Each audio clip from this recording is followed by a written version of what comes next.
స్తోత్రం కలిగిన గాక. కూడి వచ్చిన సంఘ బిడ్డలు, స్థానియ సంఘ కాపారి, ఊరిలో పెద్దలు, చిన్నలు, ప్రియసుల వారసుల దేవుల వాక్యం విన్న అందరికీ యేసుప్రభు పేరట వందనాలు. ఈ రాత్రి దేవుడు మమ్మల్ని దీవించిన గాక. దానియేలు గ్రంథము 2వ అధ్యాయము 31 నుండి 33 వరకు చదవండి. దానియేలు గ్రంథము 2వ అధ్యాయము 31 నుండి 33 వరకు. బైబిల్ ఉన్నవాళ్ళందరూ తెలియండి. అది తెలిసిన తర్వాత మీరు చిన్న ఈ విషయం గురించి మాత్రం ఒక నోట్ రాసుకుందే బాగుంది. సరే. తాము చూచుచుండగా బ్రహ్మాండమగు ఒక ప్రతిమ కనబడెను కదా. ఈ గొప్ప ప్రతిమ మహాప్రకాశమును భయంకరమునైన రూపమును గలదై తమరి ఎదుట నిలిచెను.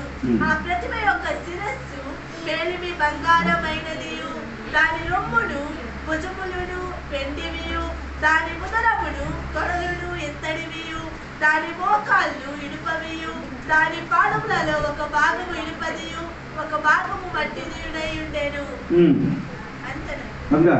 మరియు చేతి సహాయము లేక తీయబడిన ఒక రాయి, ఇనుమును మట్టియు కలిసిన ఆ ప్రతిమ యొక్క పాదముల మీద పడి దాని పాదములను తుత్తునీయులుగా విరగగొట్టినది. సరే అండి, మనము పోయిన వారం నేర్చుకున్న విషయం మీరు మర్చిపోలేదని అనుకున్నాం. రాజుడు భయంకరమైన ఒక ప్రతిమ చూశారు. ఆ ప్రతిమల అర్థము ఆయనకి తెలియలేదు, కానీ దానియేలు గారు దాని అర్థము వివరించి చెప్పినట్టుగా మనం నేర్చుకున్నాం. అప్పుడు మనము ఆ ప్రతిమ తల భాగము మనం చెప్పారు, అది బంగారం. చూస్తారు కదా, ఆయన కడలు ఎలాగ చేశారు బంగారము. ఆ బంగారం గురించి నేను పోయిన వారమని చెప్పాను. దానికి సంబంధించిన ఒక సింహము, ఆ సింహం గురించి కూడా చెప్పారు. ఆ సింహంలకి 2 రెక్కలు ఉంది. అది ఎందుకంటే నేను చెప్పాను, ఎందుకంటే స్పీడ్ ఉంటాయి. ఎక్కువ స్పీడ్ కొరకు పరిగెట్టుతుందన్నట్టుగా నేను చెప్పానండి. అది ఏ రాజ్యం అని నేను చెప్పాను, అది బబిలోన్ అని నేను చెప్పాను. ఆ బబిలోన్ రాజ్యం ఏమైంది? పడదోయబడింది. ఆ రాజ్యం పోయిన ఆ రాజులు నెబుకద్నెజరుకి ఆయన ఏమైందంటే పశు వలన అది గట్టి తిన్నారని నేను చెప్పాను. తర్వాత ఆయన కొడుకైన బెల్షస్సరు వచ్చినప్పుడు ఆయన యెరూషలేము పాత్రము నుండి తెచ్చి వచ్చిన పాత్రములో ద్రాక్షారసమైన ఫ్రెండ్ ఆయన భార్య అందరితోని తాగుకొని కూర్చున్నప్పుడు మెనే షెకెలు ప్రసియా అని రాత్రి ఆ గోడ మీద వచ్చి రాశారు. అది అర్థము దానియేలు వివరించిన ఆ క్షణమే బెల్షస్సరు ఏమైంది? చనిపోయారని నేను చెప్పానండి. మీరు ఆ వాక్యం ఒకసారి చూడండి. దానియేలు గ్రంథము 5వ అధ్యాయము 32వ వాక్యం అని అనుకున్నా. 31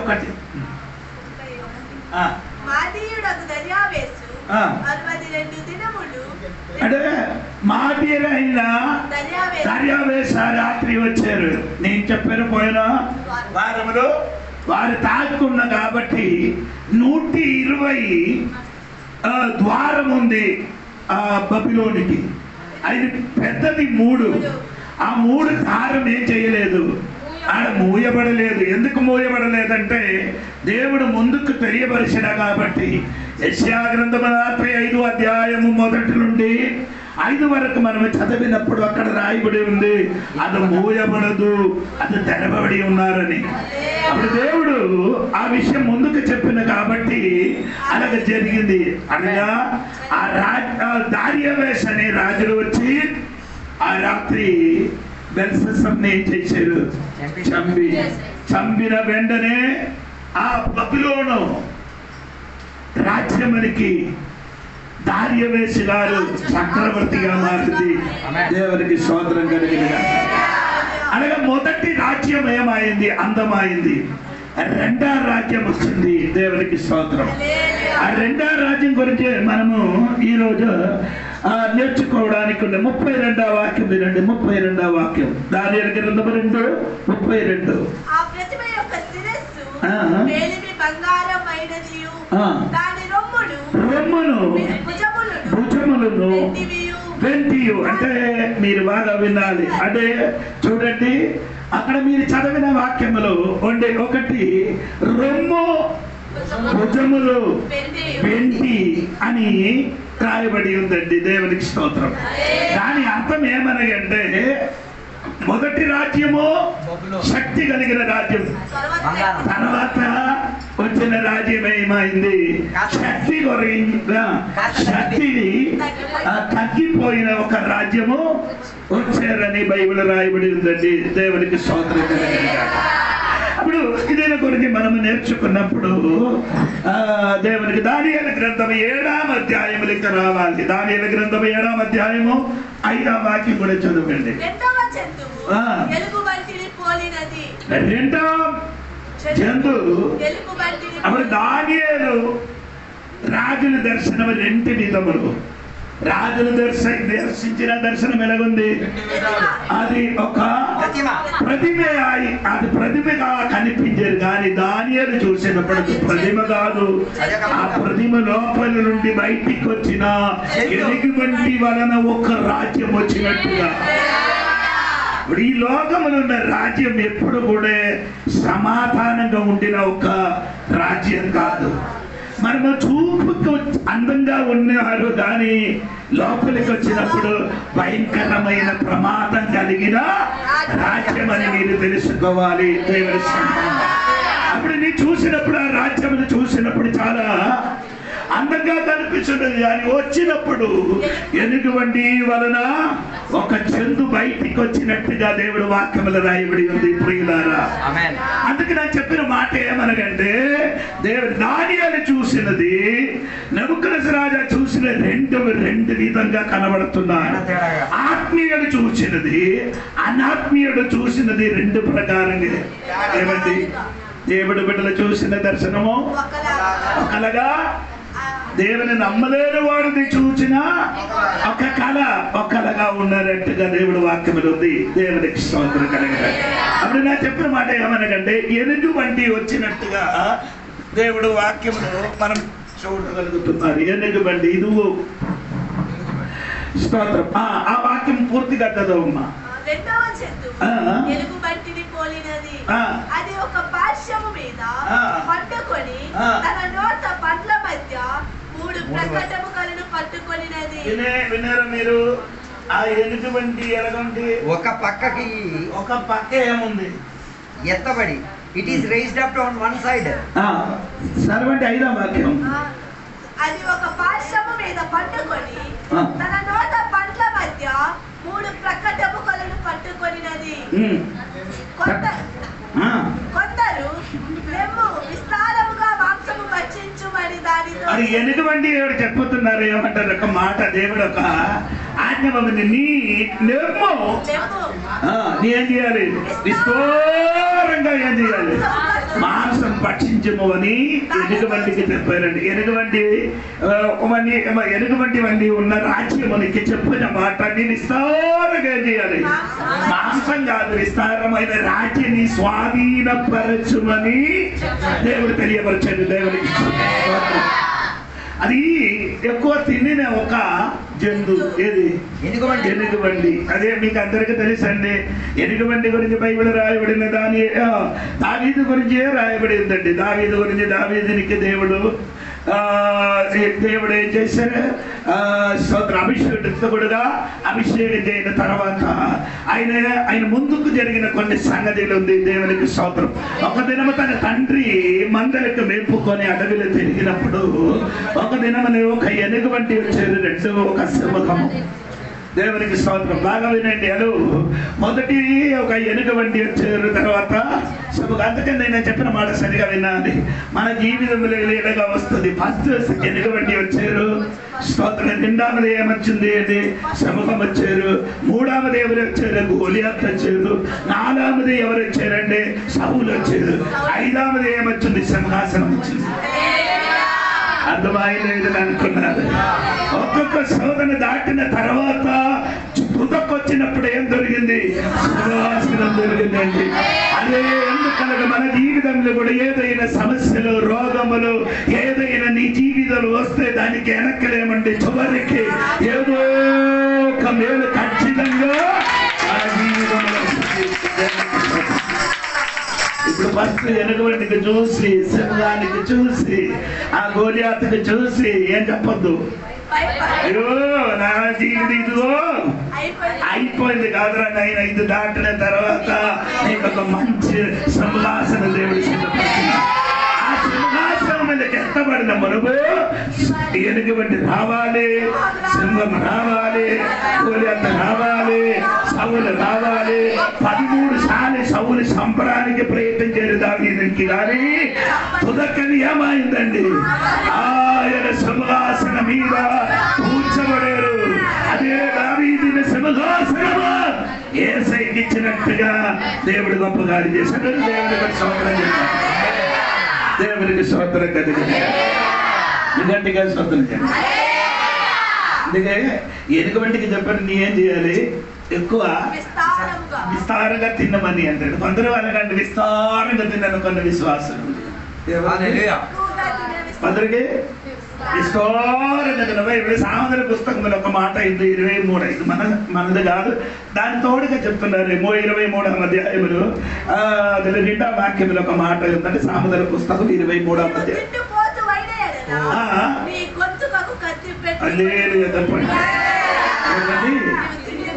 ఎండిపోతా అయితే ఏం చేయాలి?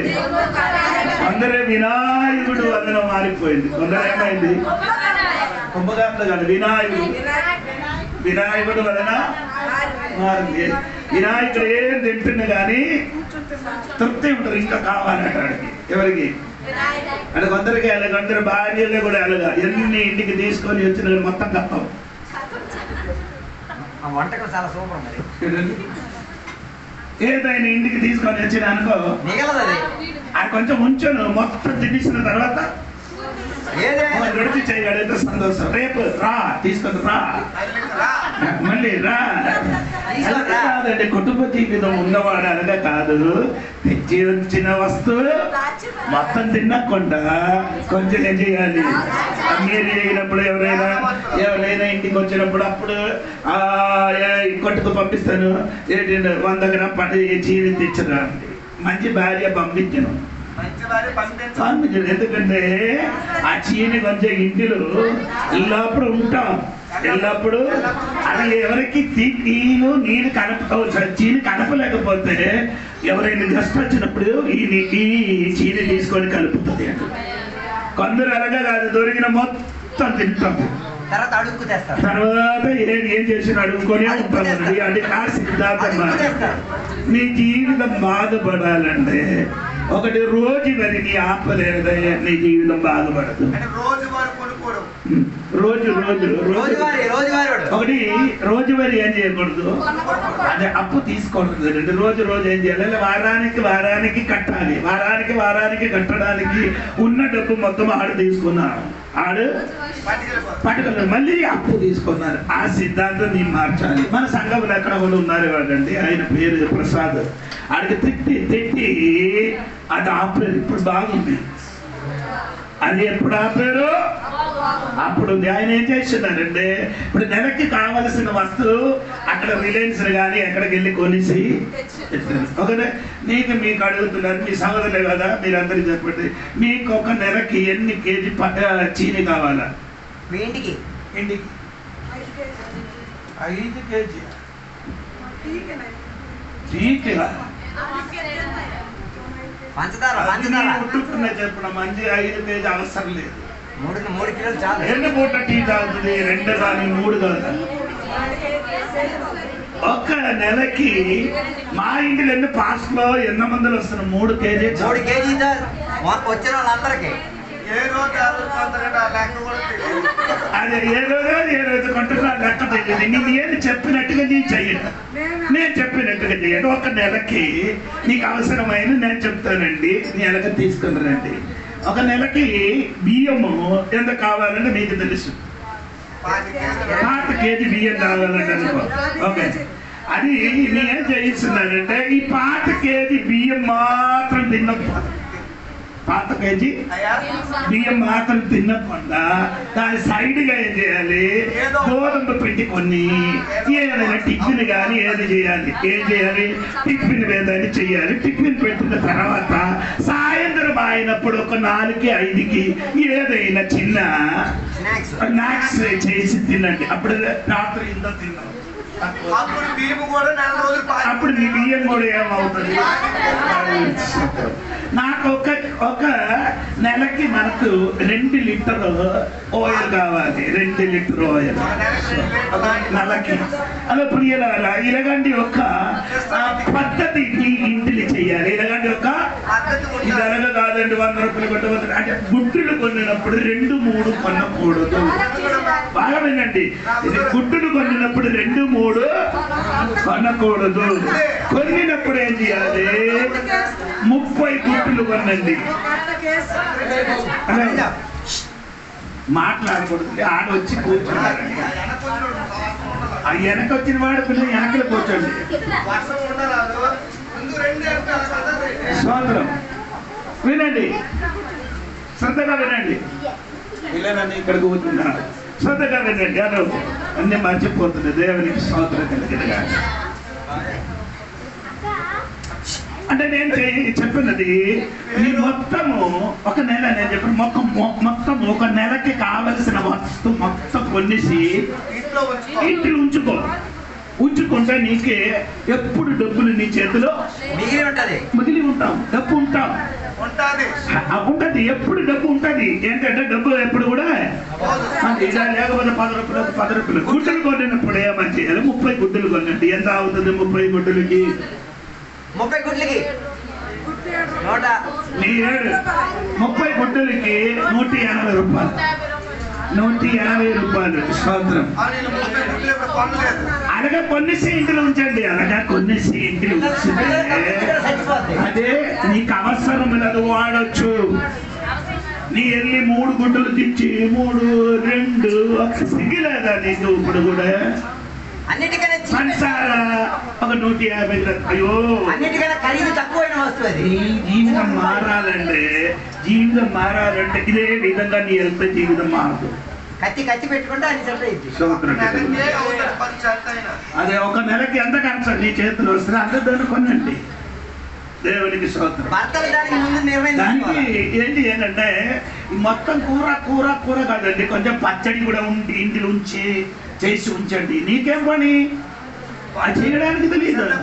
సిద్ధపరిచి ఇంటిలో ఉంచండి. ఏదైనా 2 మామిడికాయ ఉన్న సీజన్లు కొన్ని మామిడికాయ పచ్చడి చేయడానికి మీకు ఎవరికి తెలియదు, కొన్ని తినడానికి అందరికి తెలుసు. కానీ అది నీ జీవితం మార్చండి. ఒక సంవత్సరం వరకు ఏం చేయాలి? పచ్చడి చేసి ఉంచండి. 2-3 పాత్రలు టొమాటో తక్కువ రైతులు దొరికినప్పుడు ఏం చేయాలి? టొమాటో పచ్చడి 2 పచ్చడి వండిలు ఉంచితే కూర ఎక్కువ మనకు అవసరంగా ఒక కూరతో అన్ని పని అయిపోతుంది. స్తోత్రం కలిగిన. హలో, అందుకే నేను చెప్పిన మాట, ఈ కుటుంబం ఎలాగా నడుచుకోవాలని ఇప్పుడు కొందరికి తెలియదు అనండి. ఎక్కువ తిన్న వాడికి ఏం చేయాలి? కత్తి చేయాలి. కత్తి. దేవునికి స్తోత్రం కలిగి. రాత్రి ఎక్కువ తినకూడదు, రాత్రి తక్కువ తినండి. ఎక్కువ ఎప్పుడు తినాలి? ఉదయం తినండి, మధ్యాహ్నం కాదు, ఉదయం. అంటే నీ టిఫిన్ తింటున్నారా? అప్పుడు నీ ఎక్కువ తినండి. అది తింటే నీకు బలంగా వస్తుంది. దేవునికి స్తోత్రం కలిగినగా. పొద్దున రాజులుగా తినాలి,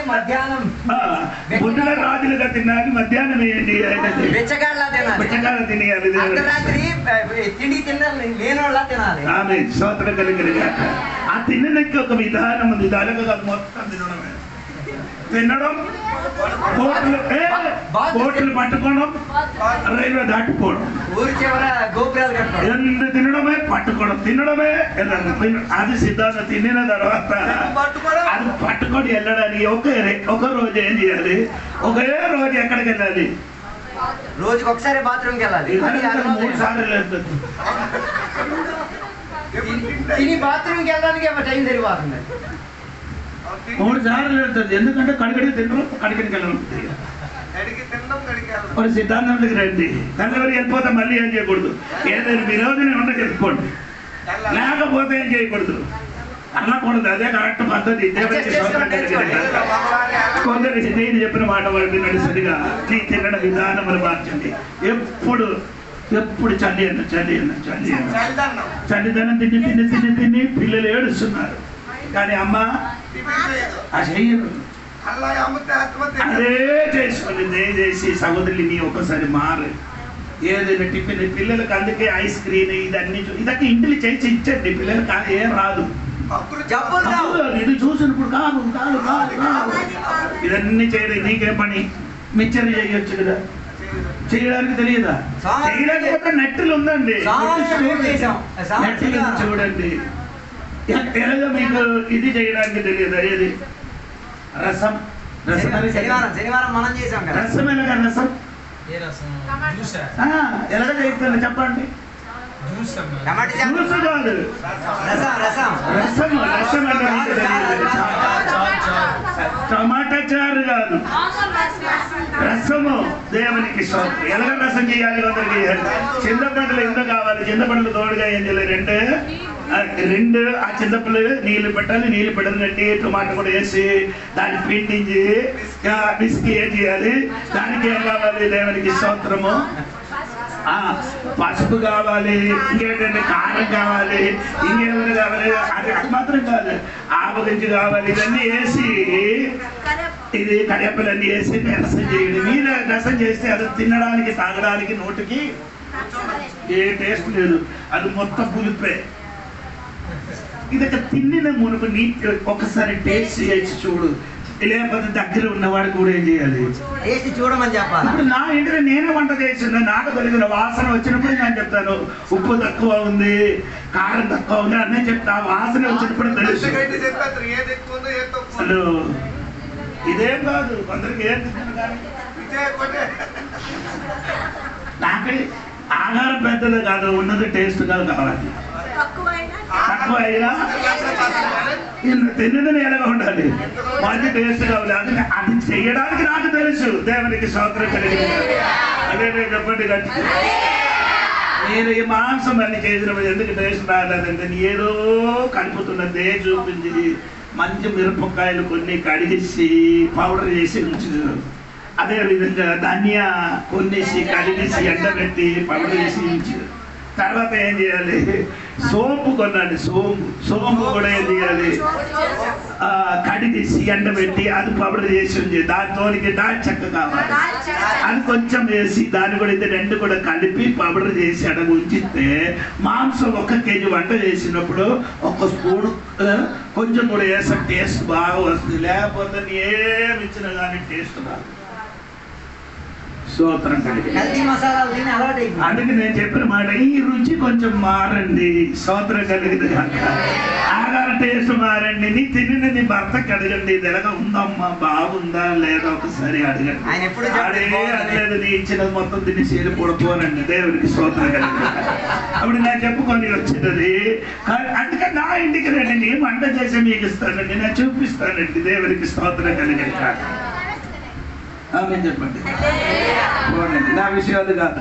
అప్పుడు నేను చేయండి ఎనికి వంటికి తక్కువ ఏం చేయాలి? మాంసము తిన్నమని చెప్పారండి. దేవునికి స్తోత్రం. అప్పుడు బబులోనికి ఏం చేశారు? స్వాధీనపరిచారు. ఎవరు? దార్యావేసు.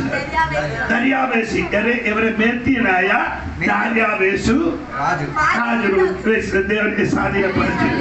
ఇది స్వాధీనపరిచిన తర్వాత 17 రోజుల తర్వాత కోరస్ వచ్చారు. 17 తర్వాత ఎవరు వచ్చారు? కోరేసు వచ్చారు. కోరేసు ఈడేం రిలేషన్ ఉన్నారు. ఎవరైతే బంధువులు.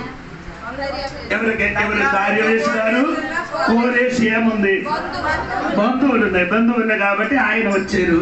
ఆయన ఎక్కడి నుంచి వచ్చారు? మేద్య పార్శ్య దేశం నుంచి వచ్చారు. మేద్య పార్శ్య దేశం వచ్చారు. ఆయన వచ్చి ఏం చేశారంటే ఇక్కడికి వచ్చి ఇద్దరు కలిసి అక్కడ ఉన్నారండి. దేవునికి స్తోత్రం కలిగి ఇది నా చెప్పిన మాట సరిగా శ్రద్ధ కలిగి విన్నారా? దేవునికి స్తోత్రం. ఈ దారివేసు 2 సంవత్సరం తర్వాత ఏమైంది? చచ్చిపోయింది. 2 సంవత్సరం తర్వాత చచ్చిపోయింది. అప్పుడు బాబిలోను 2 మాద్య పార్షియా ఈ 3 రాజ్యానికి చక్రవర్తి ఎవరుగా అయింది? కోరేషు. దేవునికి స్తోత్రం. గట్టిగా స్తోత్రం చెప్పండి. చెప్పండి గట్టిగా. ఆ కోరేషు ఈ భూమికి పుట్టిన మురువే ఆయన పరిచర్య గురించి దేవుడు ముందుకు ఏం చేశాడు రాసి ఉన్నారు. దేవునికి స్తోత్రం కలిగింది. అదే మీరు చూడండి యెషయా గ్రంథము 44వ అధ్యాయము చివరి వాక్యం చూడండి. చివరి 28 వాక్యం అనుకున్నారు. చదవండి 24వ వాక్యం. 44:28. నా మంద కాపరి, నా చిత్తమంతయు నెరవేర్చువాడా అని చెప్పువాడును నేనే. అంటే దేవుడు చెప్పారు కోరేషు నా మంద కాపరి. ఆయన దేవుడి బిడ్డలు కాదు, అతని ఒక అన్యుడు. దేవుడి బిడ్డలు కాదు. దేవుడి బిడ్డలు కాయనప్పుడు దేవుడు అతనికి చెప్పారు కోరేష్ నా మందకే కాపరి వాడు. తర్వాత ఆయన చెప్పిన మాట నా చిత్తమంతయు ఎవరు? అన్యులు దేవుడి చిత్తం ఏం చేస్తున్నారు? నెరవేర్చినప్పుడు దేవుడు బిడ్డలు ఏం చెయ్యను? దేవుని చిత్తం నెరవేర్చరు. నేను చెప్పిన మీకు అర్థమవుతుంది. అన్యులు దేవుడి చిత్తం ఏం చేస్తున్నారు? కానీ దేవుడు బిడ్డలు ఏం చెయ్యను? దేవుడి చిత్తము నెరవేర్చలేదు. నీ దేవుడి చిత్తం నెరవేర్చడానికి సిద్ధపాటు కలిగి ఉండాలి. మళ్ళీ నేను చెప్పిన దేవుడి సిద్ధము చెయ్యడానికి నీ ఏం చేయాలి? సిద్ధపాటు కలిగి ఉండాలి. దేవుడి చిత్తం చేయడానికి సిద్ధపాటు కలిగి సంఘపడి ఉండాలి. దేవుడికి స్తోత్రం కలిగి. ఇప్పుడు ఈ కోరేషును గురించి దేవుడు చెప్పిన కొన్ని మాటలు ఉందండి. దేవునికి స్తోత్రాలు నేను చెప్తాను. ఆయన వలన 7 కార్యాలు నెరవేర్చారు. దేవుడు చెప్పిన 7 కార్యాలు నెరవేర్చి మొదటి 70 సంవత్సరం తర్వాత బబిలోను నుండి వారికి యొక్క విడుదల కలిగిందండి. 70 సంవత్సరం తర్వాత ఆ వారికి బబిలోను నుండి విడుదల కలిగింది. రెండవదే దేవునికి స్తోత్రం కలిగిన యూదులకి అందరికి ఫ్రీడమ్ దొరికింది.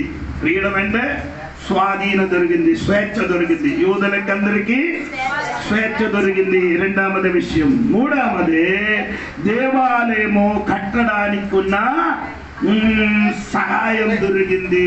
దేవాలయం కట్టడానికి ఉన్న సహాయం, స్థలం కాదు, సహాయము. కావలసిన డబ్బు ఆజ్ఞయనే పని చేయడానికి ఉన్న మనుషుడు, అటువంటి సహాయం అన్నీ దొరికింది. 4 దేవునికి స్తోత్రం కలిగిన గాక. దేవుడు పాత్రములు అంటే దేవాలయం నుండి తీసుకొని వెళ్ళిన పాత్ర మొత్తం, వస్తు మొత్తం వాడికి తిరిగి ఇచ్చారు. ఏమండి? ఏదైతే పట్టుకెళ్ళి ఏం చేశారు? తీసుకొని వెళ్ళి దేవాలయం పాడు చేసి దేవాలయం ఉన్న సామాన్యం అన్ని ఏం చేశారు? ఆడు తీసుకొని వెళ్ళారు. అది మొత్తం ఏం చేశారు? తిరిగి ఇచ్చారు. దేవునికి స్తోత్రం కలిగిన. 5వది ఏదని దొంగలాడిందో దొంగలాడిన సొమ్ము మొత్తము తిరిగి ఇచ్చారు. దేవునికి స్తోత్రం. 6 యెరూషలేము గోడ కట్టడానికి సహాయం చేశారు. 7 దేవునికి స్తోత్రం కలిగిన గాక. 7వది ఏమంటే దేవునికి స్తోత్రం. దేవునికి 50,000 మనుషులు తిరిగి వచ్చారు. 50,000 మనుషులు ఏమైందండి? తిరిగి వచ్చారు. ఈ 7 విధముల పని కోరేషు చేశారు. అది ఎక్కడ రాయబడిందంటే అది మొత్తం లేదు. దేవునికి స్తోత్రం. ఎజ్రా పుస్తకము 1 అధ్యాయము 1 నుండి 4 వరకు, ఎజ్రా 6వ అధ్యాయం 3 నుండి 5 వరకు, ఎజ్రా 2వ అధ్యాయం 63, 64 వాక్యం. ఎజ్రా 1 అధ్యాయమును 6వ వాక్యం 4 అంటే 6వ అధ్యాయం 3 నుండి 5 వరకు. 2వ అధ్యాయం 63, 64. స్తోత్రం. ఇప్పుడు కోరస్ ఏం చేశారంటే రాజ్యం ఏలవాడు చేశారు. ఆయన రాజ్యంలో ఎంత ఉంది? 120 స్టేట్స్ ఉంది. ఎంత ఉంది? సంస్థానం. ఎంత సంస్థానం ఉంది? దేవునికి స్తోత్రం కలిగిన గాక. ఇది నేను చెప్పిన మాట సరిగా వినండి. దేవునికి ఈ 2 రాజ్యం కలిసి ఏం చేస్తున్నారు? పని చేస్తున్నారు. 2 రాజ్యం. ఏ రాజ్యము? మాధ్య పార్శ్య. ఈ 2 రాజ్యము కలిసి ముందుకు యుద్ధములు కొనసాగిస్తున్నారు. ఇక్కడ మీరు చూడనప్పుడు చూడండి, ఈ 2 చెయ్యి చూసారా మీరు? ఒకటి ఎడం చెయ్యి, కుడి చెయ్యి. ఈ ఎడం చెయ్యికి శక్తి కొంచెం తక్కువ ఉంది. మనకు అందరికి అలాగే ఉంది కదా. కుడి చెయ్యికి ఏముంది? శక్తి ఉండినట్టుగా దేవుడు వాక్యంలో ఉంది. దేవునికి స్తోత్రం. మేధ్య రాజ్యానికి శక్తి కొంచెం తక్కువ. 2వ రాజ్యం పార్శ్య రాజ్యానికి శక్తి కొంచెం ఎక్కువ ఉంది. కానీ ఇది 2 కలిసి ఉన్నారట. ఇది 2 ఏముంది? అదే మనకు ప్రాబ్లం. కలిసి ఉండవు. బొమ్మ కలిసి ఉండాలి కానీ సంగములు ఉన్నవాడికి లేదు. ఏటి కలవలేదు. కలిసిస్తున్నారు కానీ మనసు మాత్రం ఏం చేయాలి? మనుషులు కలుస్తున్నారు కానీ మనసు మాత్రము కలవలేదు. కాబట్టి దేవుడు పనిలో ఆదికాండం 11వ అధ్యాయంలో జరిగినట్టుగా అయింది. ఆదికాండం 11 బాబేలు గోపురం కట్టడానికి మనుషులందరూ ప్రయత్నించినప్పుడు ఆడు పని బాగా ఉన్నారు. కానీ పని చూడడానికి దేవుడు వచ్చినప్పుడు వారు ఆ భాష దేవుడు ఒక్క సెకండ్లో ఒక భాష నేర్పించారు దేవుడు. ఒక్క సెకండ్లో ఆ దేవునికి స్తోత్రం కలిగిన. అందుకని దేవునికి వందనాలు తెలుస్తున్నాడు. అందుకే భాష వేరే వేరే భాష ఆయన కాబట్టి ఇది పని మొత్తం ఏమైంది? మన సంఘ పని కూడా అలాగా. ఒకటి చెప్తారు, ఒకటి చెప్పారు. ఏదైనా కొంటామని చెప్తారు, ఒకటి చెప్తారు నా చేతులు లేదట. నాకేనా నీ నోటు అడగంటే మాట్లాడకూడదు. నీ చెప్పాలి. నేనే ఏదో కొంత ఇస్తాను. అది నీ చెప్పదు నా దగ్గర అడగండి మాట. అందుకని దేవుడు పని ఆగిపోవడానికి కారణం ఏంటంటే మనసు ఒకే అలాగా ఉండలేదండి. దేవునికి స్తోత్రం. చాలా సంఘములకి ప్రోబులు కలిగినదండి. దేవునికి స్తోత్రం. మా సంఘం గురించి చెప్పడానికి నాకు సంతోషం అండి. ఎందుకంటే పిల్లలకి నేను ఒక మాట పిల్లలారా మనకి భోజీ చెయ్యాలి అని చెప్తే ఫస్ట్ నేను చెప్పాను, నేను వేయిస్తానని చెప్తాను. ఫస్ట్ నేనేం చెప్తాను?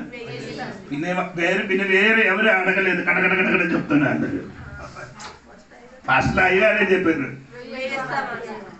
తర్వాత విశ్వాసాలు నేను అయ్యారే వేయించాను. 2,000 3,000 అలాగా చెప్తున్నారు. మీ సంఘం గురించి నాకు తెలియదు. మాత్రం చెప్తున్నారు. స్తోత్రం స్తోత్రం. ఇదಕ್ಕೆ చెయ్యాలంటే ఒక ఐక్యతలోకి రావాలి. దేవునికి స్తోత్రం. ఐక్యతకి రావాలంటే సంఘము ఒకే మనసు కలిగి రావాలి. దేవునికి స్తోత్రం. ఒకే మనసు కలిగి ఉంటే సంఘం అభివృద్ధి చెందుతున్నది. ఇప్పుడు చాలా సంఘములన్నీ కూలిపోవడానికి ఉన్న కారణం నేను చెప్పిన మాట వినండి. చాలా సంఘములు ఒరిస్సాలో చాలా సంఘం చూశారు. దాని ముందుకేమంటే 100 మంది విశ్వాసి ఉన్న సంఘంలో ఇప్పుడు 30 మంది ఉన్నారు. 100 మంది సంఘము ఇప్పుడు ఏమైంది? 30 మంది. ఏమైందంటే నేను అడిగినప్పుడు కొందరు ఇప్పుడు కూడా చర్చికి రాలేకపోతే ఈ పాస్టర్ గారు వెళ్ళి అడగాలి. ఎందుకు తమ్ముడు నీ రాలేదు, కారణం ఏంటంటే నేను అడగాలి. కానీ అదేం చేయలేదు, అడగలేదు. అందుకని ఈడు తన ఇష్ట ప్రకారం అటు ఇటు తిరుగుతున్నారు. అది కాదండి. ఒకడు చర్చికి ఒక ఆదివారం స్థిరంగా వచ్చిన ఒక బిడ్డ చర్చికి రాలేకపోతే అడగాలి. ఎందుకు రాలేదు, దేని కారణమని అడిగి తీసుకొని రావాలన్న మన పద్ధతి అండి. అలాగే ఉంటే మాత్రమే సంఘం ఏమవుతుంది? అది ఏ దేవునికి స్తోత్రము. అది మన కట్టుబట్టి మనసు కలిగి ఉంటే మాత్రము విశ్వాసులు కూడా ఏం చేయాలి? పాస్టర్ గారు లేకపోతే విశ్వాసం కూడా వెళ్ళి ఏం చేయాలి? అలా పిల్లవాళ్ళు రమ్మండి, అలాగే కాదండి ఈ రావాలి, కూర్చోండి, దేవునికి స్తోత్రం కలిగి అదే చెప్పండి, దేవునికి స్తోత్రం.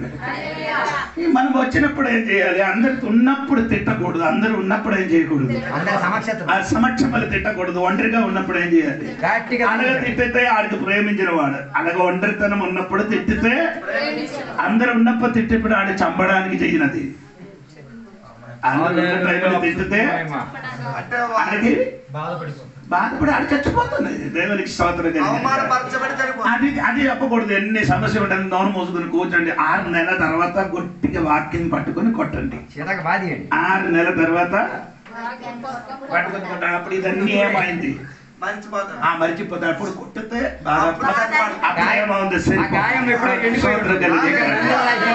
చెప్పిన మాట ఏంటి? మనకు ఒక ఐక్యత సంఘములకు, దేవునికి స్తోత్రం. ఇది ఎవరి పని? సంఘములు ఉన్న పని ఎవరిది? నిన్ను పిలిచి రమ్మ, చెయ్యమ్మ, అమ్మ, చెయ్యమ్మ చెప్పడానికి అది కాదు, అందరి పని. ఆడు రాలేకపోతే నీ వచ్చి ఏం చేయాలి? అన్న మరి ఆడు పక్షం చెయ్యాలి. అందుకని నేను చెయ్యనది కాదండి, నీ పని. ఈ సంఘములకి నిన్ను కూడా దేవుడు పిలిచి తీసుకొని వచ్చిన, ఎందుకంటే ఈ సంఘములకి నీ కూడా పని చెయ్యడానికి, సంఘములు కూడా అభివృద్ధి చెందడానికి నీ కూడా రావాలి. ఈ సహాయం మనకు అవసరము. నీ ఇక్కడికి వస్తే మాత్రం మన వాక్యం చెప్తుంది. మీరు రాలేకపోతే మనము ఏ వాక్యం చెప్పను. అందుకని మీరు రావాలి. దేవునికి స్తోత్రం. మనం అందరికీ ఏముండాలి? ఐక్యత కలిగాలి. అందుకని 133 కీర్తనలు ఇదిగో అది నీ తెలుగులో ఎలాగా ఉంటే ఒకసారి చూడండి.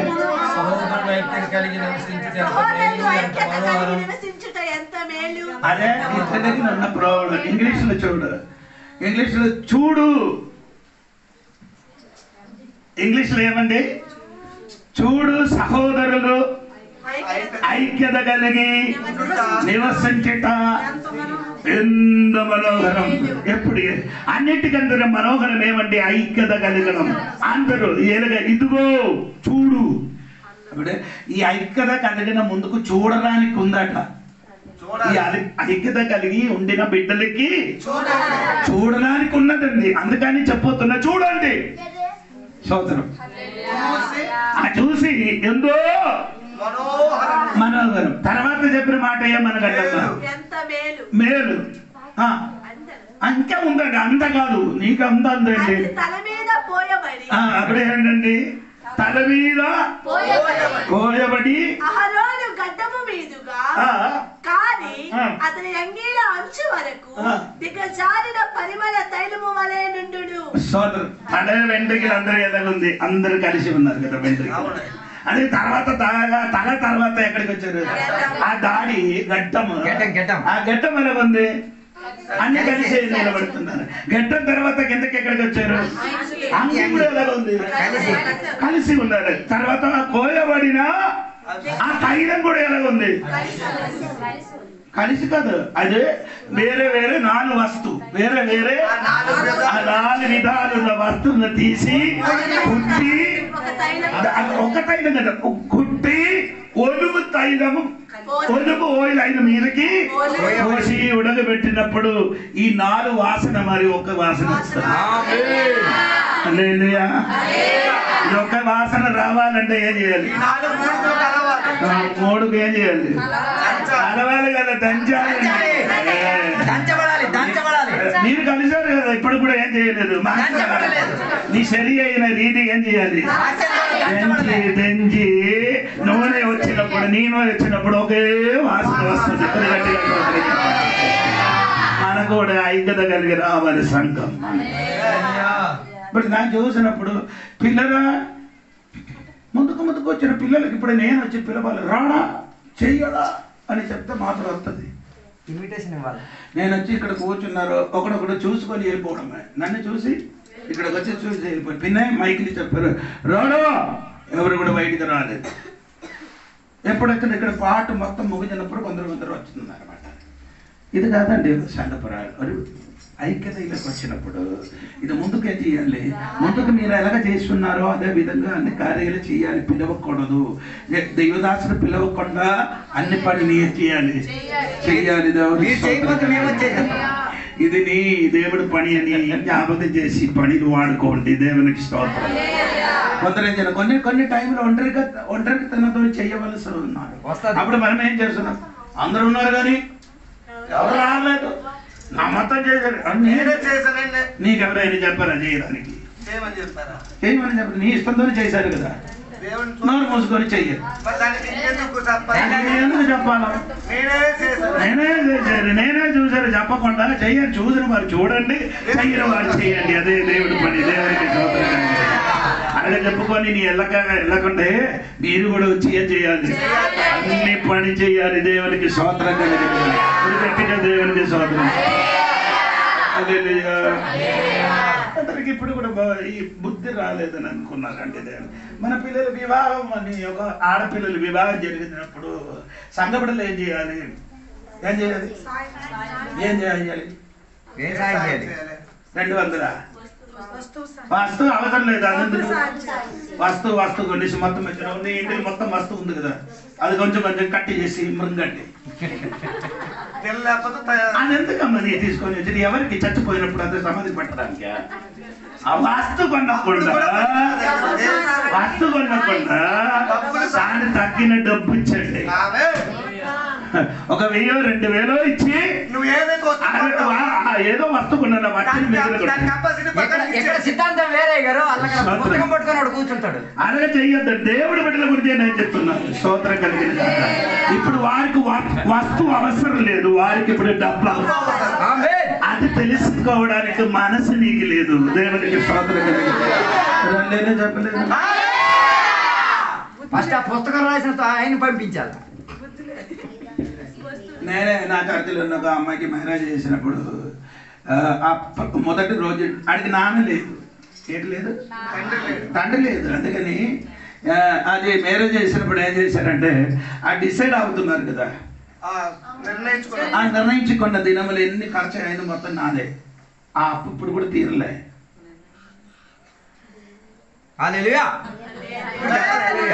నేను ఇది చెయ్యాలా? సంఘ కాపారి అయినా నీ ఇది చేయాలి. నీ లేకపోతే వేరే సంఘం కాపారి వచ్చి నేను మనోనేత్రం వెలుగండి.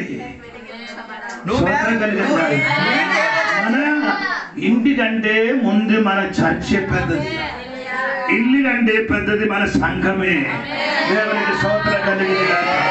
మన ఐక్యతలోనికి సంఘం రావాలి, ఆ స్థితిలో మారిపోవాలి. దేవునికి ఇప్పుడు నేను ఇక్కడ చెప్పిన మాట చెయ్యండి. చూడండి, ఒక చెయ్యి బలము లేని చెయ్యి, ఎడం పక్క ఉన్న చెయ్యి అదేవరంటే మేధ్య అంటే కుటి పక్క ఉన్న చెయ్యి పార్శ్య, దానికి వచ్చే శక్తి కలిగినది. దేవునికి స్తోత్రం కలిగినది. గట్టిగా స్తోత్రం చెప్పండి. రెండు కూడా శక్తి లేని శక్తి ఉన్నది కలిసినప్పుడు గొప్ప రాజ్యం సాగినప్పుడు దేవునికి స్తోత్రం కలిగినది. విక్రమ సంఘ బిడ్డలు మారాలి. దేవునికి స్తోత్రం.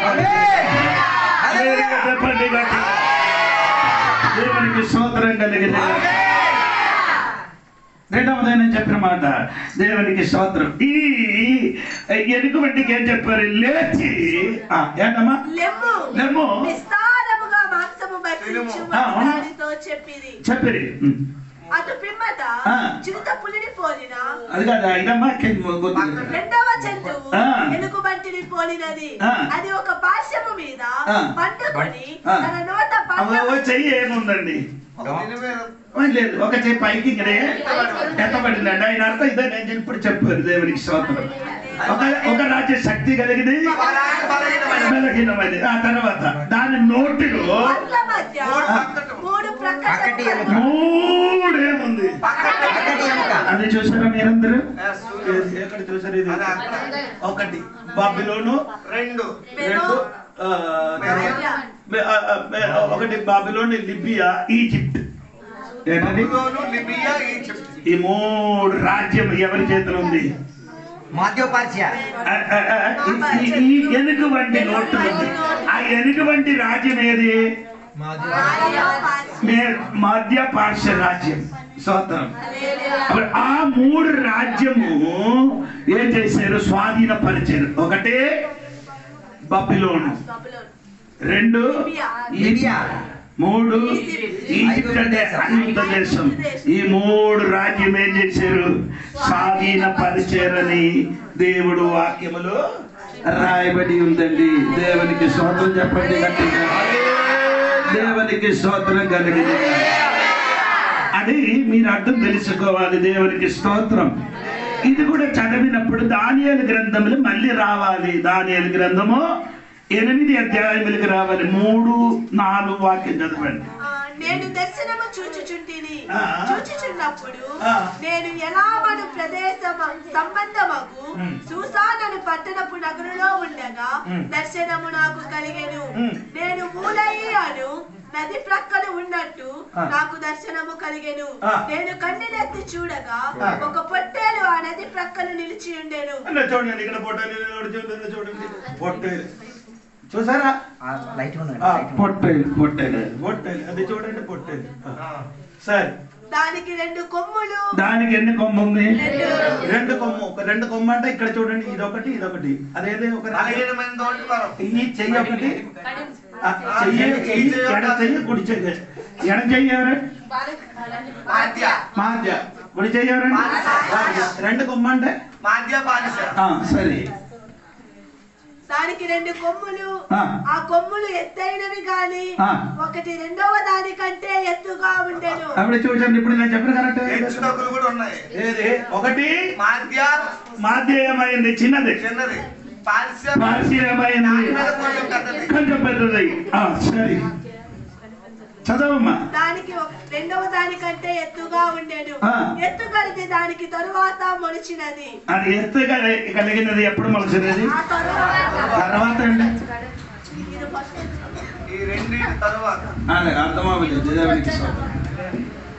ఎత్తైనది ఎప్పుడు మొలిచారు? తర్వాత అండి. ఎప్పుడు మొలిచారండి?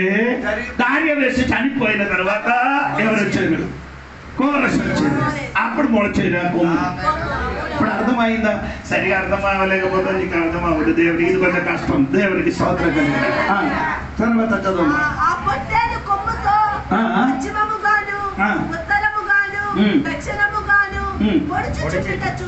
అది ఎక్కడికైనా పుడిచారండి? ఒకటి పశ్చిమ. అది పశ్చిమ ఎక్కడ ఉందండి? బబులోను. తర్వాత ఉత్తర లిబియా ఉంది. దక్షిణ ఐగుప్తు దేశం ఉంది. ఈ 3 చోటకి ఏం చేశారు? పొడిచుచున్నది. తర్వాత ఇదేం చేస్తున్నారు? ఈ 3 రాజ్యము స్వాధీనపరచడం మాత్రం కాదు, మళ్ళీ ఏం చేస్తున్నారు? పొడిచుచున్నారు. ఇంకేంటి? పొడుచుతున్నారన్న 3 రాజ్యం ఇప్పుడు ఏం చేశారు? స్వాధీనపరచడం. ఒకటి బబులోను, 2 లిబియా, 3 ఐగుప్తు దేశం. ఈజిప్ట్. ఈజిప్ట్ ఇంగ్లీష్ లో చెప్పనండి, తెలుగులో ఐగుప్తు, ఇంగ్లీష్ లో ఈజిప్ట్. ఇప్పుడు ఈ 3 రాజ్యము స్వాధీనపరిచిన తర్వాత మళ్ళీ ఏం చేస్తున్నారు? పొడిసి ఉన్నారు. మళ్ళీ రాజ్యం ఏం చేసుకున్నారు? పొడిసి గెలిచి ఉన్నారట. దేవునికి స్తోత్రం. కొందరికి కొన్ని దొరికిన తర్వాత మళ్ళీ ఏం చేయను? మళ్ళీ యుద్ధం చేయను. ఏదైనా దేవుడు దర్శనం ఏదైనా దొరికినాక మళ్ళీ యుద్ధం చేయడు, ఏ పని చేయడు, అలాగా ఉండిపోతాను. అలాగా కాదండి. నీకు దేవుడు మేలు చేస్తే ఇంకా మేలు దొరకడానికి నీ ఏం చేయాలి? పొడిచి ఉండాలి. దానికోసం ప్రయత్నించండి, దానికోసం యుద్ధం చేయండి, దాని కొరకు ప్రార్థన చేయండి. కన్నీరు కాదు, ఇంకున్న స్థితిని ఉండకూడదు. ఇంకా ఏం చేయాలి? పైకి ఎక్కడానికి నీకు ప్రవర్తించాలి. దేవునికి స్తోత్రం గట్టిగా దేవునికి స్తోత్రం చెప్పండి. హల్లెలూయా చెప్పండి గట్టిగా. దేవునికి స్తోత్రం కలిగిన. అప్పుడు జరిగిన సంగతి ఏమంటే దేవునికి స్తోత్రం, చాలా రాజ్యములు ఏం చేశారు? యుద్ధం చేసి గెలిచారు. దేవునికి స్తోత్రం. ఆ గెలిచి ఉండినప్పుడు ఇంకొక సంగతి జరిగిందండి. దేవునికి స్తోత్రం. కిందకి చదవమ్మా. ఇట్లు జరగగా దానిని ఎదిరించుటకైనను అది పట్టకుండా తప్పించుకొనుటకైనను ఏ జంతువునకును శక్తి లేకపోయెను. అంటే ఎవరికి గెలించడానికి? ఈ పొట్టేలు పొట్టేలు ఎవరు? కోరెషు. కోరెషు అంటే ఏది? అది అంటే బబిలోను, మేద్యా, పర్షియా, లిబియా, ఈజిప్ట్ ఇది కలిసి ఆయన రాజ్యం. ఆ పొట్టేలకి ఎదిరించడానికి ఇంకా ఎవరు కనబడలేదట. దానిని చూసినప్పుడు అది చూసుకొని నిలబడినప్పుడు ఇంకా వచ్చిన సంగతి అంటే చదవండి అమ్మా, చదవమ్మా. అని బలం వచ్చినప్పుడు ఆ బలం వచ్చిన ఇష్టము అయినట్టుగా అందరూ అడగలేదు. నీకు ఇష్టమైనట్టుగా నీ ప్రవర్తిస్తున్నారు, నీకు నచ్చినట్టుగా అలాగే నీ ప్రవర్తించిన ఎడల దేవుడు ఇష్టమైనట్టుగా నీ ప్రవర్తించాలి. నీకు ఇష్టమైనట్టుగా ప్రవర్తించకుండా దేవునికి ఇష్టమైనట్టుగా ప్రవర్తించాలి, జీవించాలి, నడవాలి, తినాలి, పడుకోవాలి. ఎవరికి ఇష్టమైనట్టుగా?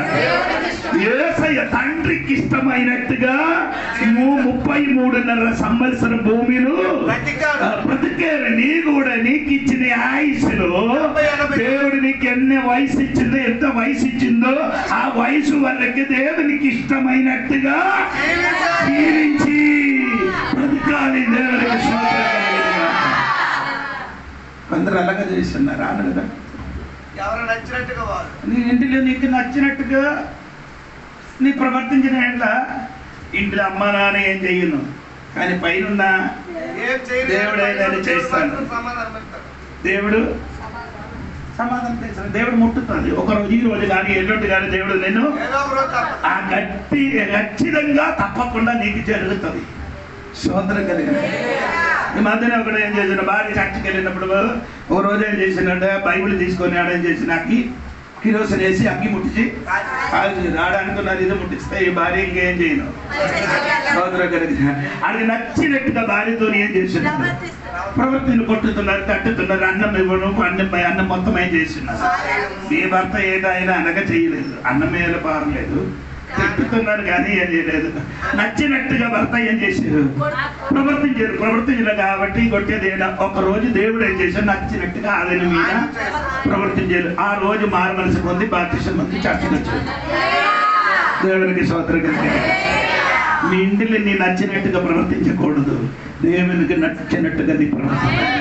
నీ పద్ధతి అన్ని ఎవరికి నచ్చినట్టుగా, అమ్మా నాన్నకి నచ్చినట్టుగా కాదు, దేవునికి నచ్చినట్టుగా జీవితం ఏం చేయాలి? ప్రవర్తించాలి, అలాగే చెయ్యాలి, అలాగే జీవించాలి. స్తోత్రం కలిగి ఈ కోరగసమే శక్తి పొందారు. స్తోత్రములు. అనేక రాజ్యం దాన్ని స్వాధీనపరిచారు. ఎక్కడ వరకు అంటే ఎస్తేరు పుస్తకం మరి చదివినప్పుడు 127 సంస్థానము కలిగిన వాడైంది. దేవునికి కలిగినప్పుడు ఈయనకి అహంకారం పెరిగింది. ఇదే గర్వం వచ్చినట్టుగా నచ్చినట్టుగా ప్రవర్తించడానికి ప్రారంభించినప్పుడు దేవుడు ఏం చెప్పు, రావుర్రా ఇంక వేరే ఒక్కడు వస్తున్నారా, నీ తెలియకుండా ఒక్కడు వస్తున్నారని దేవుడు ఆయనకి తెలియపరిచారు. ఏంటి వస్తారమ్మా? కిందకి 6వ వాక్యం దానియేలు గ్రంథము 7వ అధ్యాయం 6వ వాక్యం.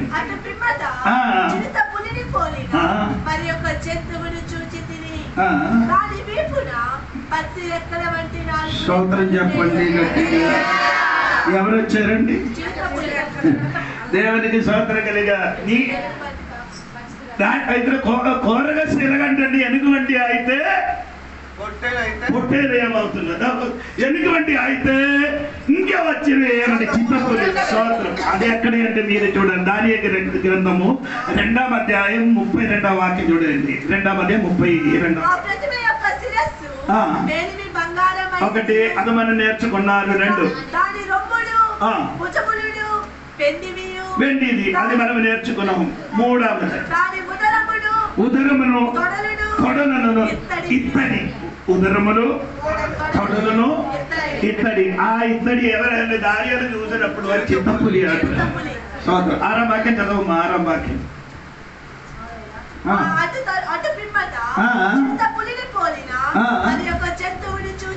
చిత్తపులి వలన ఒక జంతువునికి చూసేది. దాని వీపున ఫస్ట్ సింహములకి ఎన్ని రెక్కలు ఉంది? 2. చిత్తపులికి ఎన్ని ఉంది? 4. 4 రెక్కలు. తర్వాత దానికి 4 తలలుండెను. 4 రెక్కలు 4 తల. ఇలా చూడండి, 4 తల 4 రెక్కలు అంటే ఎక్కువ స్పీడ్ ఉంది. ఇది ఎక్కువ చాలా స్పీడ్ గా ప్రవర్తించిన వాడంటే అది గ్రీస్ సామ్రాజ్యం, అలెగ్జాండర్. 3వ రాజ్యం ఏమండి? గ్రీస్ సామ్రాజ్యం. అందరూ చెప్పండి, గ్రీస్ సామ్రాజ్యం. ఈ గ్రీస్ సామ్రాజ్యము అలెగ్జాండర్ చాలా స్పీడ్ గా ఏం చేశారు? యుద్ధం చేసి ఒక్కొక్క రాజ్యం ఏం చేస్తున్నారు? గెలుచుకొని వచ్చారట. దేవునికి స్తోత్రం కలిగి. అదే చెప్పండి గట్టి చెప్పండి. అనగా గెలుచుకుంటూ వచ్చారు ఆయన. దేవునికి స్తోత్రం కలిగిన కాక. దానికి 4 తలలుండెను. 4 తలలు ఉండెను. ఆధిపత్యం ఇయ్యబడెను. ఆధిపత్యం ఆయనకి ఏం చేశారు? ఇయ్యబడింది. ఎవరికి ఇచ్చారు? చిత్తపులి. స్తోత్రం కలిగిన. ఈ చిత్తపులి గురించి బైబిల్ ఒక మాట ఉందండి. ఇర్మీయా గ్రంథము 13వ అధ్యాయము 23వ వాక్యంలో ఒక వాక్యం ఉంది. అది కూడా చదవండి. ఇర్మీయా గ్రంథము 13:23. ఆ కూసు దేశస్థుడు తన చర్మమును మార్చుకొనగలడా? కూసు దేశస్థుడు చర్మం మార్చగలడా? చిత్తపులి తన మచ్చలను ఏం చేయరు? ఆయన అర్థం ఏంటండి? Can the Ethiopian change his skin or the leopard his spot? ఆయన అర్థం ఏంటండి? అర్థం చెప్పండి. అదే ఏ రంగుతో ఉన్నాడు ఆ రంగును మార్చగలుగుతాడా? ఏడే మార్చదంటే ఏదండి? అదే ఇప్పుడు చక్కని వాక్యం అర్థం చెప్పండి. నీకు అది తెలిసిందని చెప్పండి. అదే నల్లగా కూసి దేశస్తుడు చర్మం అంటే ఆడకాని కలర్ ఎలాగుంది? ఇలా ఉంది. ఇది ఎప్పుడు కూడా మారదు. చింతపులికి ఏముంది? మచ్చ. ఇది కూడా అది ఎందుకు? ఆడి స్వభావం మారదు. ఆయన అర్థం. కొందరు అలాగా కూసి దేశస్తులు ఉన్నారు. స్టంటులు ఎన్ని చెప్పినా కానీ ఆ స్వభావం మారదు. మారలేకపోతే నీ ఎవరు? రెండవది చిత్తపులి. ఆడు మచ్చ ఏంటి? అది ఎన్నిసార్లు కడిగిన కానీ ఆ స్వభావం మారదు. నీ చిత్తపులియే. దేవుడి సన్నిధిలోకి వచ్చిన తర్వాత స్వభావం ఏం చేయాలి? ఈ జంతువునికి ఎప్పుడు కూడా ఒకటి జంతువు, ఒకటి మనిషిది. ఈ రెండు మారదు. దేవునికి స్తోత్రం కలిగి. ఎన్ని చెప్పినా కానీ కొందరు అలాగా ఎప్పుడు కూడా ఉన్నారండి. వింటున్నారు వాక్యము, జదేష్టం వింటున్నారు, టీవీల ద్వారా వింటున్నారు, ఎన్నెన్నో ఛానల్ తిప్పి వాక్యం వింటుంది. కానీ బాగా 1000 వాక్యం వినడం కంటే మంచిది ఒక వాక్యం విని జీవితమే చేయాలి, మార్చుకోవాలి. దేవుడికి స్తోత్రం. దేవుడు రాకడ ఏమైందంటే సమయం చేయండి. దేవుడికి స్తోత్రం. ఈ 4 రాజ్యం పోక ఏమొచ్చిందండి? ఒక రాయి చేతి ముట్టలేక ఒక రాయి వచ్చి ఈ రాజ్యములకు మొత్తం ఏం చేశారు? కొట్టి ఏం చేశారు? పార్చారు. దేవునికి స్తోత్రం. దేవుని రాజ్యం రావడానికి రెడీ అయిందండి. దేవునికి స్తోత్రం. అలెగ్జాండర్ మారింది. 4వ రాజ్యం రోమా సామ్రాజ్యం, అది కూడా పోయింది. ఇన్ని యేసయ్య రాజ్యం రావాలి. అదే 5వ రాజ్యం. ఏది ఆ రాయి? యేసయ్య రాజ్యం. మరి గట్టిగా దేవునికి స్తోత్రం చెప్పండి. చిత్తపులి ఎవరండి? అలెగ్జాండర్. చిత్తపులి ఎవరండి?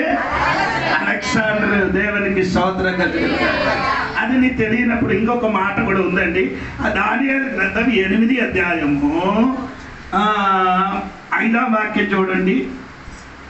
నేను ఈ సంగతి ఆలోచించుచుండగా ఒక మేకపోతు పడమటి నుండి వచ్చి కాళ్ళు నేల మోపకుండా భూమి అంతటా పరుగులెత్తెను. మొదటి ఏదొచ్చారు? పొట్టేలు. ఈ పొట్టేలు తిని నచ్చినట్టుగా ప్రవర్తించినప్పుడు పొట్టేలని ఇరగొట్టడానికి ఎవరు వచ్చారు? మేకపోతు వచ్చారు. అది ఎరగవచ్చారు. కాలు నేల మీద మాపకుండా భూమి అంతటా తిరగడానికి అలెగ్జాండర్ వచ్చారండి. దేవునికి స్తోత్రం కలిగింది.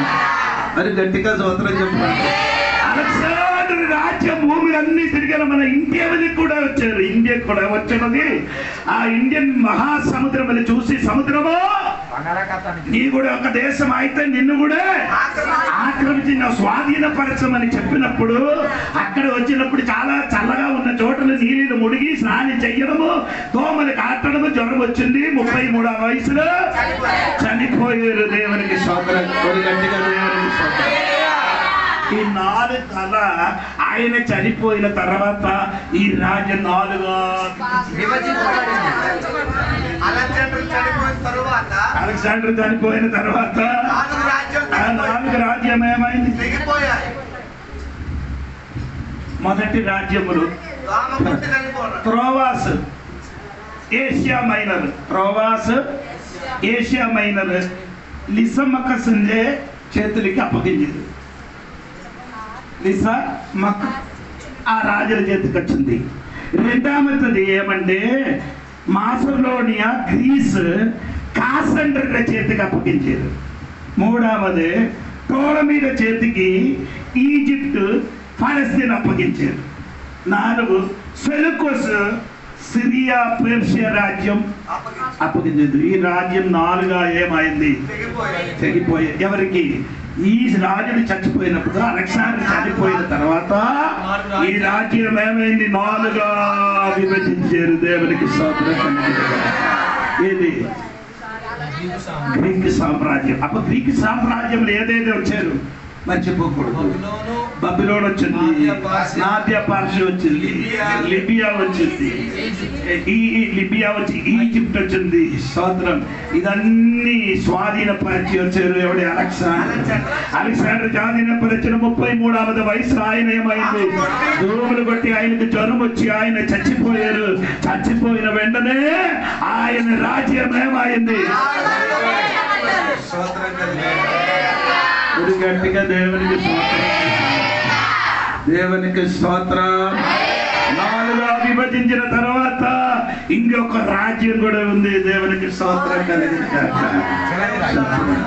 అంటే మనం ఎక్కడి నుంచి వచ్చారంటే దేవునికి స్తోత్రం. ప్రకటన గ్రంథము 13వ అధ్యాయము 1 నుండి 1-2 వాక్యం చూడండి. 10 కొమ్ములను 7 తలను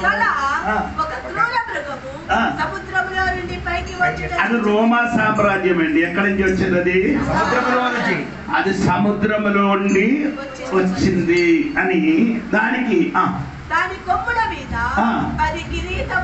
అంటే 10 కిరీటం ఉంది. తలల మీద దేవదూషమ కలిగిన పేరు ఉంటెను. ఆ మృగము ఒకటి, దాని పాదములు 2 సింహపు నోరు వంటిది. ఆమేన్ చెప్పండి. స్తోత్రం. మనం నేర్చుకున్న ఒకటి సింహము, ఎలుగుబంటి, చీకటి. ఏది? 3 కలిసి ఒక రాజ్యం వచ్చింది. అదే తర్వాత చెప్తానండి. దేవునికి స్తోత్రం. 3 కలిసి ఒక రాజ్యం వచ్చింది. స్తోత్రం కలిగింది గాక. ఇది రోమా సామ్రాజ్యం. ఇది 2 అయిపోయింది. అక్కడ చూసారు. ఒకటి ఈస్ట్, ఇంకొకటి ఏమైంది? వెస్ట్. 2 అయిపోయింది. ఈస్ట్ వెస్ట్ గా మారిపోయింది. రోమా సామ్రాజ్యం 2 అయిపోయింది. 2 కాలులు ఏముంది? 10 రేలుంది. 2 కాలులు ఏముంది? 10 రేలు. దేవునికి స్తోత్రం. అదిగే 10 రాజులండి. ఎవరండి? 10 రాజులు. దేవునికి స్తోత్రం కలిగారు. ఈ రాజుల మధ్యలో ఒకడు ములచి వచ్చారు. ఎప్పుడు మనం చదివారు కదా. ఆ ములచి 2వ వాక్యం చూడమ్మా. 10 కిరీటం ఉంది. దాని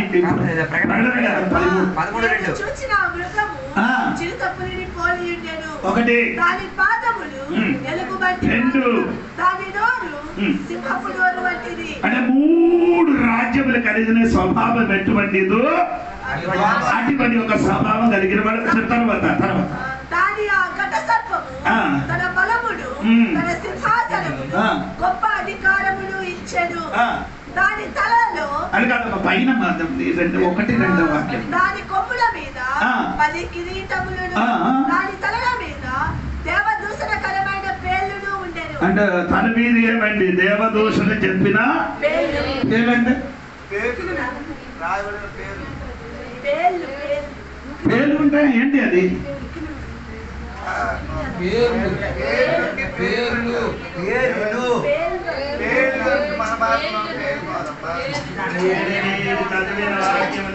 On his head were blasphemous names.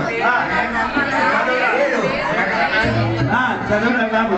మరియు 10 కొమ్ములను 7 తలలను పేరు ఉండదు, పేరు కాదు, పేరు.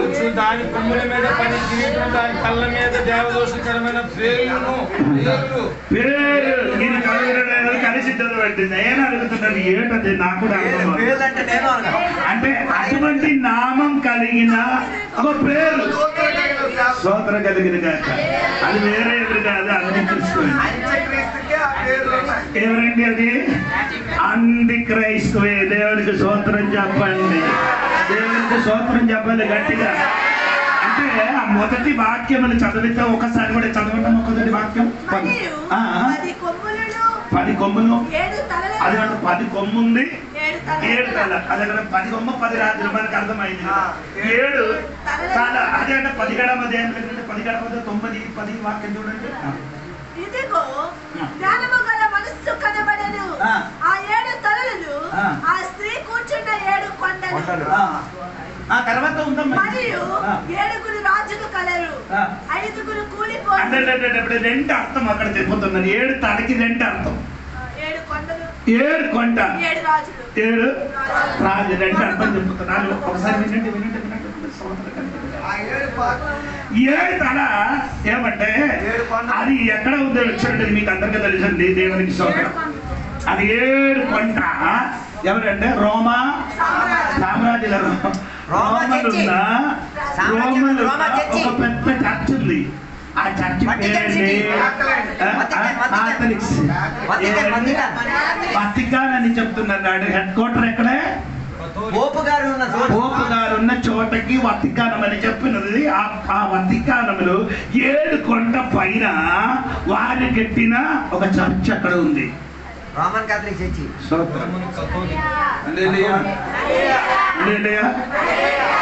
రోమన్ కథలిక్తో మ్యారేజ్ గారికి లెక్క చెయ్యనప్పుడు మొత్తం ఆలోచించి 2 సార్లు ఆలోచించి చెయ్యండి. స్తోత్రం కలిగిన కాదు. హిందూ కన్నా భయంకరం. ఆమె స్తోత్రం. ఆర్సిం అంటే కార్తలిక్. ఆర్సిం అంటే చర్చ్.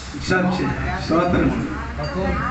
అంటే నేను చెప్పడానికి అంటే దేవుని బిడ్డ రోమన్ కథలిక్ కాథలిక్స్ దాన్ని ఒకటరా బాబు. దేవునికి స్తోత్రం కలిగింది. అది 7 కొండ పైన ఉన్నారట. ఇంకా 7 రాజులట. ఇంకొక అర్థం ఏమండి? 7 రాజు. తర్వాత వినండి అమ్మా. 5 చచ్చిపోయారు. అక్కడ ఉన్నారంటే ఇప్పుడు ఉన్న డొమేషన్. ఇప్పుడు ఉన్నవారు ఎవరండి? ఇప్పుడు యోహాను గారికి పద్మోసులకి పంపించిన వారు ఎవరు?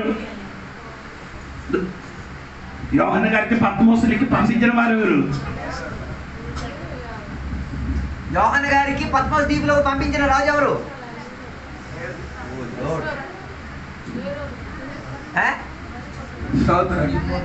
ఆయన పేరండి డొమేషియన్. ఇప్పుడు ఉన్నవాడు డొమేషియన్. ముందుకు 5 ఉన్నారు. ఆయన 5 ఏమైంది? కథం అయిపోయింది. కోల్పోయారు, చచ్చిపోయాడు అని అర్థం. స్తోత్రం. ఇప్పుడు ఉన్నవాడు ఎవరు? డొమేషియన్. తర్వాత చదవమ్మా. ఇప్పుడు ఉన్నవాడు ఒకడున్నారు. కడమవాడు ఇక్కడ రాలే. అదే కడమవాడు ఇప్పుడు రాలేదంటే ఆయన వచ్చినప్పుడు అతడు కొంచెం కాలం ఉండవలెను. అది కడమవారు ఇప్పుడు రాలేదు. 6 వచ్చి నిలబడింది. కడమవారు ఎవరు? అంత్యక్రీస్తు రావడానికి కొంచెం కాలం కూడా ఉండిపోతుంది అని చెప్పి ఈ రాత్రికి నేను మాట ముగిస్తున్నారు. దేవుని పిల్లరాట, దేవునికి స్తోత్రం కలిగిన గాక. అంత్యక్రీస్తు రావడానికి అన్ని రెడీ అయింది. 6 రాజులు 6 రాజులు చచ్చిపోయారు. 6 రాజులు ఉన్నారు. వారందరూ ఏం చేశారు? వచ్చిన వారంలో వచ్చినప్పుడు 6 రాజుల పేరు నేను చెప్తానండి. దేవునికి స్తోత్రం. వారందరూ ఏమైంది? చచ్చిపోయారు. ఇప్పుడు ఉన్నవారు డొమేషన్. ఆయన కూడా పోయింది. ఇంకొకడు రావడానికి ఉంది. కొంచెం కాలం తర్వాత చదవ తర్వాత కాలం ఉండవలెను పుట్టినదియు ఇప్పుడు లేనిదియునైనా ఈ క్రూర మృగము ఆ ఏడుగురితో పాటు ఒకడునై ఉండి తానే 8వ రాజగుచు నాశనమునకు పోవును. ఆడ 7 నుంచి 8 వాడు ఆయన 7 ఉంది కదా, ఆ 7 పాటు 8 వాడు అంటే అమ్మ 13వ అధ్యాయం చూడండి, 13వ అధ్యాయము 3వ వాక్యం చూడండి. 3వ వాక్యం దాని తలలో ఒక దానికి చావు దెబ్బ తగిలి అదే ఆయన తలలో ఏమైంది, అది చచ్చిపోయిన స్థితిలోకి వచ్చారు. చచ్చిపోలేదు, చచ్చిపోయిన స్థితిలోకి వచ్చారు. ఎందుకనగా వచ్చారమ్మా 13వ వాక్యం చూడండి. 13 అది ఆకాశము నుండి భూమికి మనుషుల ఎదుట అగ్ని దిగి వచ్చినట్టుగా గొప్ప సూచనలు చేయుచున్నది. అదే 13 కత్తి దెబ్బ తినియు బ్రతికిన ఈ క్రూర మృగమునకు ప్రతిమను చేయవలెనని అది భూనివాసులతో చెప్పుచు ఆ మృగము ఎదుట చేయుటకు తనకియ్యబడిన సూచనల వలన భూనివాసులు అది కూడా 6-7 వాక్యం కూడా కలిసి కదమ్మా. 13వ అధ్యాయం 6-7 కనుక దేవుని దూషించుటకును ఆయన నామమును ఆయన గుణాలమును పరలోక నివాసులను దూషించుటకును అది తన నోరు తెరచెను మరియు పరిశుద్ధులతో యుద్ధము చేయను. పరిశుద్ధులతో ఆ యుద్ధం చేయడం వలన ఈడు తనకేమైంది, తప్పు తగిలింది. స్తోత్రం. యుద్ధం చేయను కాబట్టి తనకేమైంది, దెబ్బ తగిలి. అందుకని మనము చదివిన వాక్యం మరిచిపోడు. దాని ప్రకటన గ్రంథము 17వ అధ్యాయము 9-10 వచనం కూడా ఇది అలా ఉంచమ్మా. 9-10 వాక్యం చూడుతున్నా. 17వ అధ్యాయం 9-10. ఆ 7 తలలు ఆ స్త్రీ కూర్చున్న 7 కొండలు మరియు 7 రాజులు కలరు. 5 కూలిపోయిరి, ఒకడున్నాడు కడమవాడు ఇంకనూ రాలేదు. కడమవాడు ఇంకా రాలేదు. వచ్చినప్పుడు అతడు కొంచెము కాలం ఉండవలెను. ఉంటున్నదియు ఇప్పుడు లేనిదియునైనా ఈ క్రూర మృగము ఆ 7 పాటు ఒకడునై ఉండి తానే 8వ రాజగుచు. 7 తోటగా ఏమైంది, 8 వాడు అంటే ఇప్పుడు తనకేమైంది. 7 ఉన్నారు, 6 పోయింది కదా, ఇంకోటి వస్తుంది. అది అంత్యక్రీస్తు. ఆ అంత్యక్రీస్తుకి ఏమైంది, పరిశుద్ధులతో యుద్ధం చేయనప్పుడు తనకేమైంది, దెబ్బ తగిలినప్పుడు చచ్చిపోయారు అనుకొని చచ్చిపోయిన ఆ స్థితిలోకి వచ్చి ఆడు బ్రతికారు. అందుకని ఆడికి 800 అని చెప్పుతున్నాడు. 8 రాజులు మళ్ళీ కలిసిన 8వ వాడు, 7వ వాడితో కలిసిన 8 వాడి సోదరం చెప్పండి.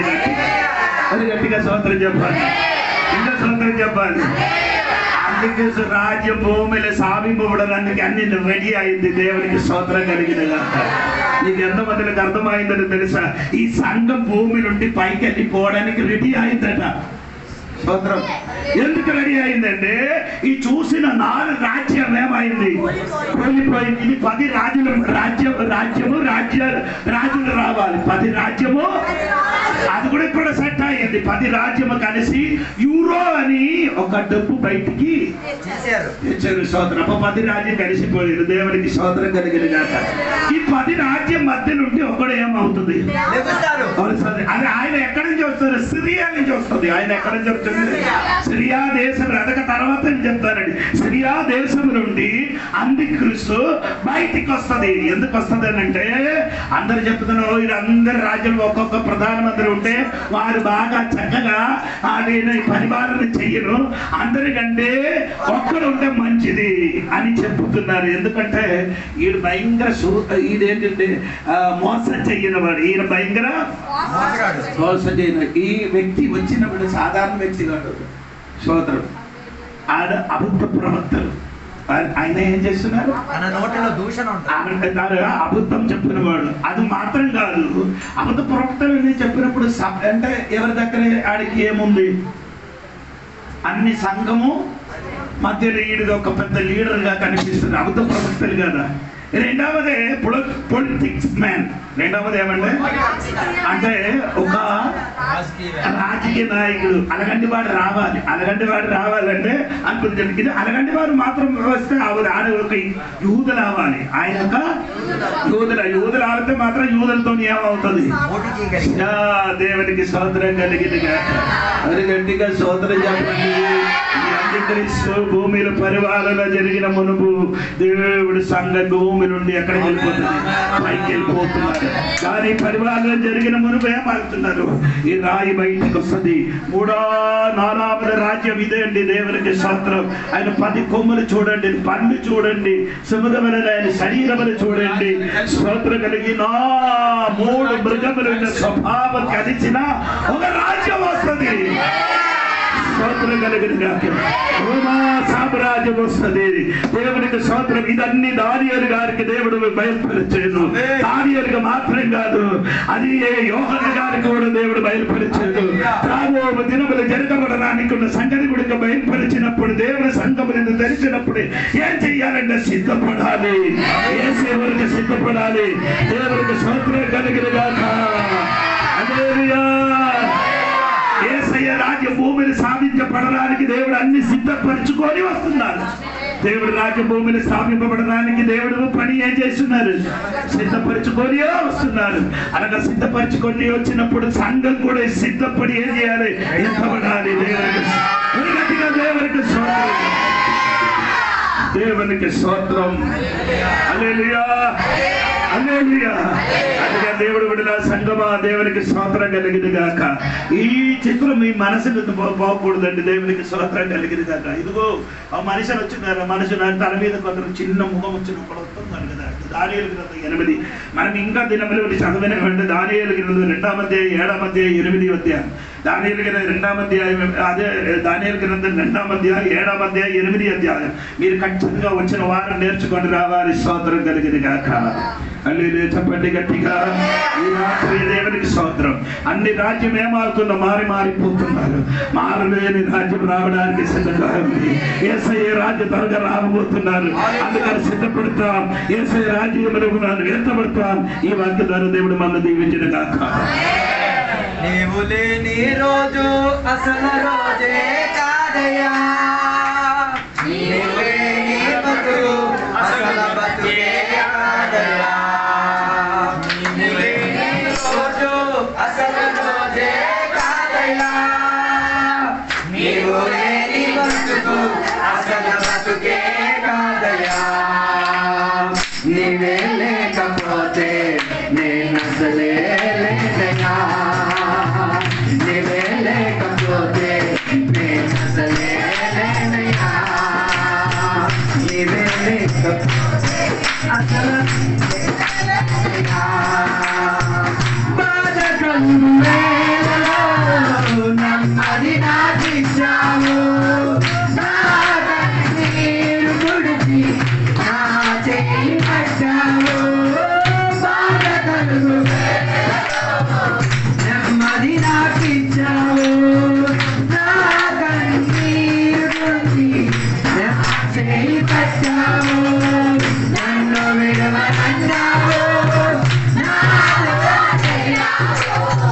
నన్ను విడవనన్నావు.